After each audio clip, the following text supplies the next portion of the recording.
Сегодня в одной из школ Сыктывкара для учеников 4 классов провели открытый урок коми-языка. Акцию еще в начале учебного года инициировал Республиканский дом дружбы народов. Занятия прошли уже в нескольких учебных заведениях. Дети при этом показали отличное знание коми-языка. Интерес к предмету подогревает использование мультимедийного оборудования, игр и мультфильмов. Елена Кононова побывала на уроке.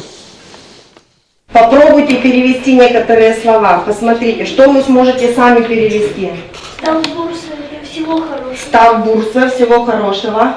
Ученики 4 класса на вопросы педагога отвечают, перебивая друг друга. Смайлик на интерактивной доске подсказывает, на верном пути ученик или нет. Так весело проходят все уроки коми-языка. Учитель Галина Расова преподает его уже 16 лет. Говорит, сегодня есть все, чтобы сделать этот предмет интересным для детей. Без мультимедийного проектора, например, не обходится ни один урок.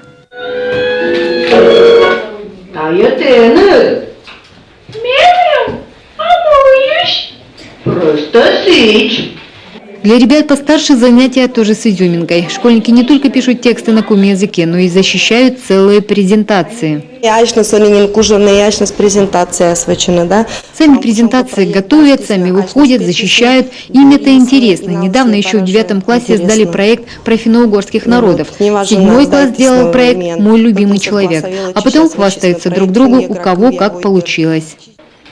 Конец урока. Ребята еще раз повторили вежливые слова на коми-языке, а потом помогли Ошпе, Мишке, герою электронной игры, собрать урожай.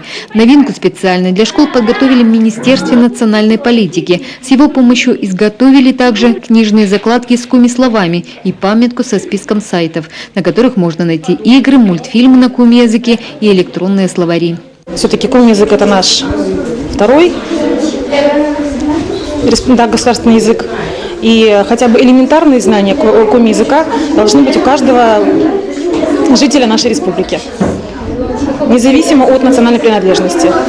Такие необычные уроки прошли уже во многих школах Сыктывкара. Скоро акция отправится в муниципалитеты. Дойдет и до Заполярья, где, как известно, некоторые родители выступают против изучения коми-языка. Возможно, после таких уроков их мнение изменится. Елена Кононова, Владимир Шишкунас, телеканал Юрган.